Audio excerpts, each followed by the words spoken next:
So I want to open Access, but it's not on my desktop. What do I do?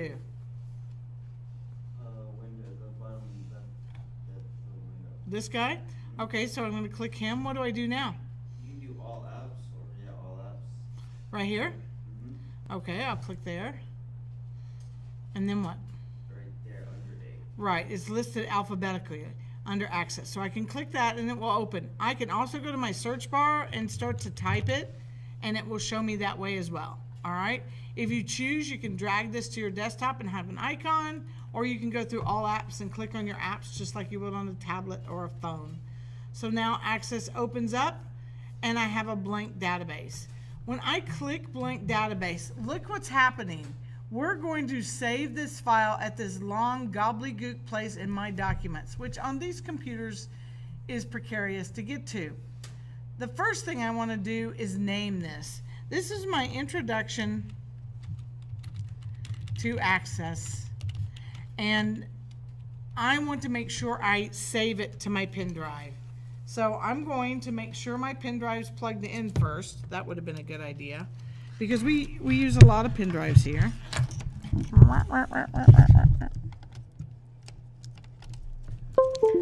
And then once I do that, I want to put this, it said my pen drive's plugged in now. I want to put this in a folder in my pen drive. Sometimes new students have a hard time finding their databases. So you need to make sure when you rename it that you put it in a place you can find. Access has lots of pieces. You want to make sure you put all the pieces in a folder. So I'm going to click here. And I'm going to go ahead and go over to my computer to my pen drive. Right here's my pen drive. And I'm going to click into my South Plains folder, my fall folder, BCIS Access, and I'm going to go into Access 1.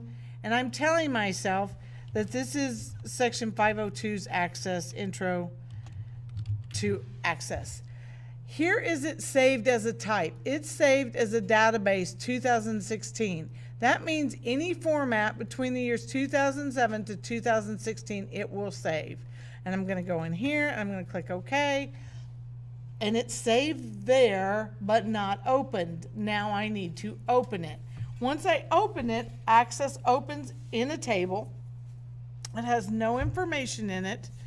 And over here on the left are my all access objects. As I make and create things, this will fill with tables, queries, reports, and forms, all down here. And it will have the subheadings, and you'll have to open the subheading to see what's inside.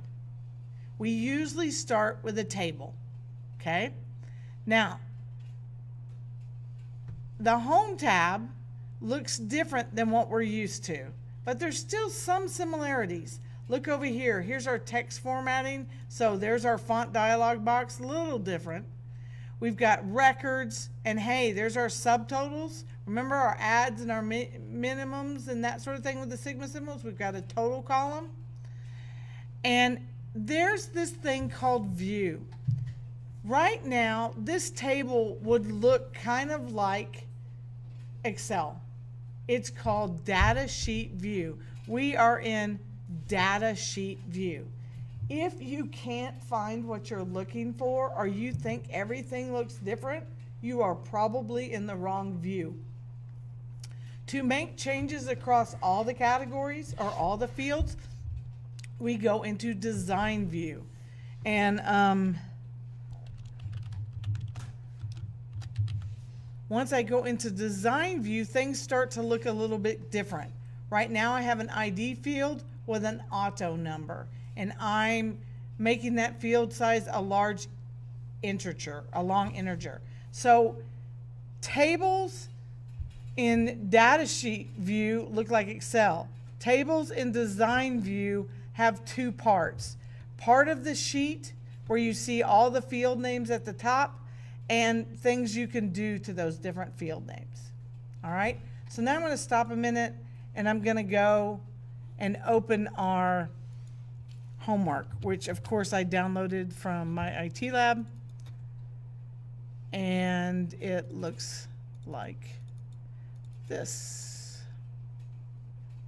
When I first download it, it calls it Student Exploring AO1 Grader.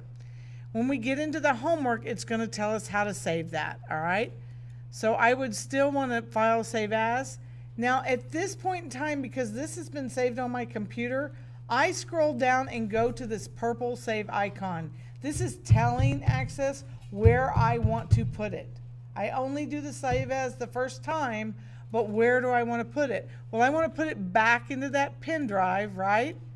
Back into the same place I was before, because if I don't, I'll be lost.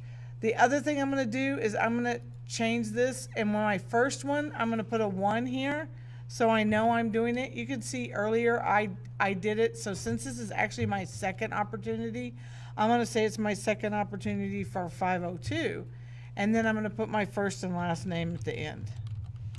Okay? So even though I already saved it, even though I already opened it, Access is Microsoft Office and your security software is triple checking and saying, are you sure you want to open this document? It has an interactive file. Yes, I want to enable the content, so I have to accept that. Okay? Now, I want to show you again the view. I'm going to double click my table over here in All Access Objects. That's my left navigation bar. And it opened it in Datasheet view. So it kind of looks, like I said, like an Excel spreadsheet. Each one of these headers are a column header that we would have in Excel, or they're called fields. Each one of these items, when I click on the row, are called a record. There was a house for $319,900 on Peachtree Lane that had 5 bedrooms, 4 baths, and needed a whole lot of people to keep it clean. Okay? That's my record number 13. It has a property ID that is unique. One of the things we need to think about in a database is a unique identifier for each item, each record that's in that database. You have a unique identifier. It's your social security number. Mine happens to be 465810912. Is that going to help you? No, but that's my unique identifier, okay? I'm the only one in the United States of America that has that number. And that's what's key with IDs, and that's what's key with selecting a primary ID. When you look at this, and I'm going to change views to design view. See this little key here? This key says it's a primary key. This is a unique thing that identifies each record uniquely in Access. Okay? So that key is important. But if I didn't want property ID to be it, and I wanted address to be it, because I knew that addresses were unique, I could change it here in design view and select primary key, and the key would go to that address. Does that make sense?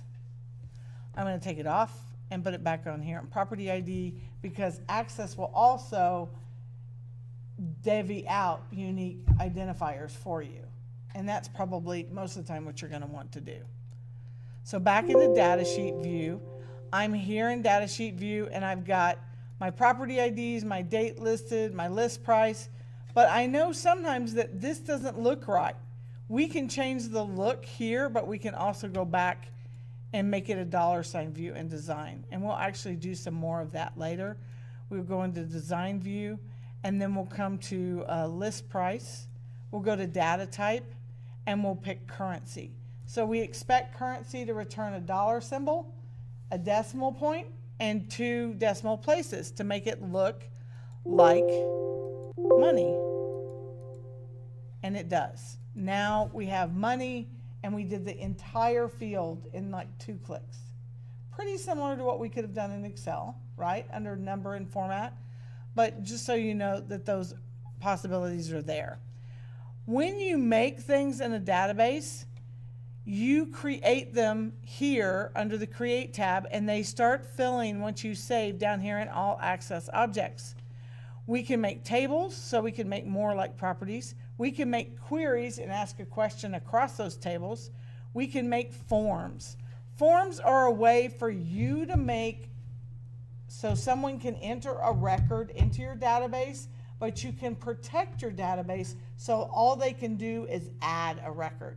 And also, think about it. When you pull out your phone and you do an app and you go to your bank and you type in your username and your ID and maybe your account number, that's a form you're filling in.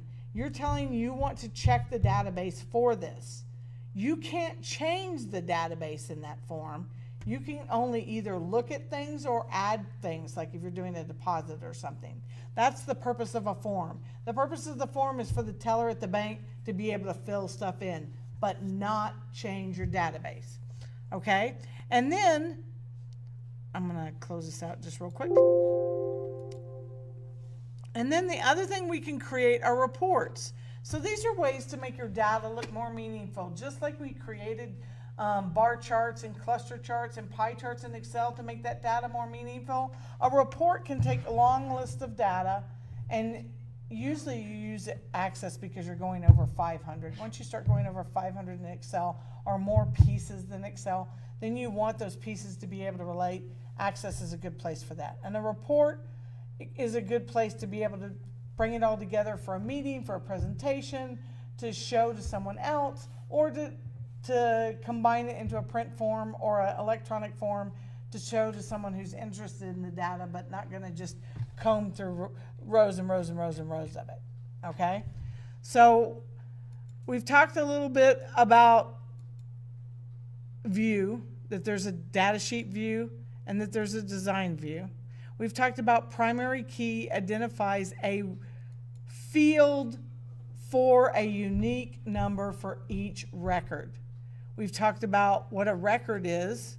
In Datasheet view, a record is an item with its different components. A field is a category heading with one attribute for that record. We can sort and filter like we did before in Excel. And we can also do some math and some calculated fields. All right? So that kind of gives you a little bit of a rundown. The other thing we can do is we can use external data to import an Excel spreadsheet, to import another database, to import a different type of database than Access, to import a text file, XML files, and other types of files. We can also take this database and link it to export. One thing about SharePoint, SharePoint is very often a huge database that's shared within a business where people are adding components, but everyone or other people who are allowed can see it.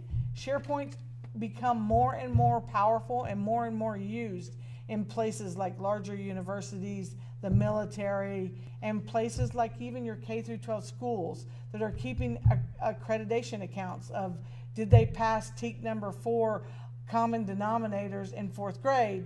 They can look across the SharePoint and see the input of these data. And now that people are taking the statewide test on the computer, all that data flows in more easily and very often can be seen through SharePoint. It's a pricey little piece of software add-on by Microsoft, but it's used in a lot of businesses. I've seen it a lot. So we can also export something to Excel. We can export it to Word, to a PDF printable document, an email, even to a mail merge, and of course more, or even to a SharePoint. So external data brings data into your database or exports data out of your database. Some of the tools are you can relate tables across other tables. You can analyze them. And some of the fields are, so this is some of the stuff we can also do in design view, is making the fields look different and be different formatting for numbers and stuff. So that's kind of a quick walk around in Access.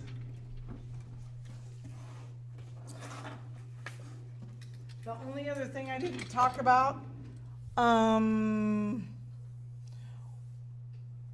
was a lookup wizard. So let's just say we have a question in Access. What's one way in Access to find something? Find. Okay, where would I go to find that? To left? Here? Okay.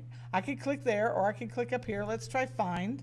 And that's probably going to find it in the table, but let's see what it says.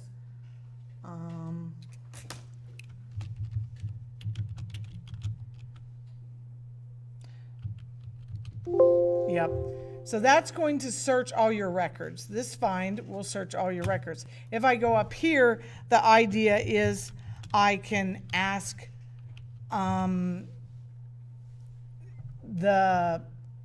get help on Lookup Wizard. I can ask Microsoft Office information to help me find something. And so I can type in there and it can say, here's how to create a relationship with the Lookup Wizard. And here's how to do this. But if I'm really, really stuck and none of that makes sense to me, I'm going to go out to Google and I'm going to ask it a question. I'm going to say, is the Lookup Wizard in Access 2016? And there I can get a definition. It created a lookup field for Microsoft Access tables in the Lookup Wizard. But I can also, there's a video on YouTube, and I can also see where it is in different places. So you can get a picture of what you're trying to find. Oh, and here's a video Okay, let's take of a quick the look Lookup at Wizard. how to Okay, so use that's the one thing. But what about if I needed to know vocabulary terms? Well, the other night I went ahead and was trying to come up with a vocabulary review for my class and make a scoot. So I typed into Google and I tried to find what I was looking for, and hopefully I can find it here.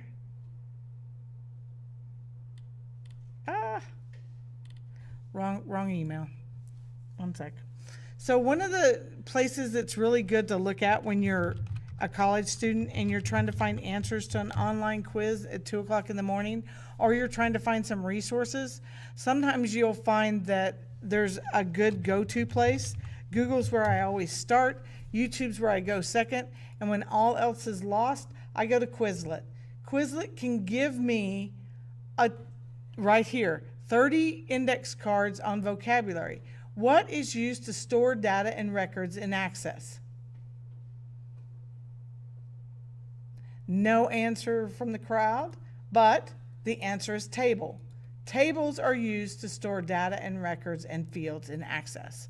So I came up with a quiz in Quizlet that helped me develop my scoot today. Quizlet can help you, you guys can search here. Quizlet can help you find all sorts of information. If it's made to be completed on the internet in a university or academic setting, you can find it in Quizlet. All right, I think that kind of wraps us up for today. That is an introduction to Access.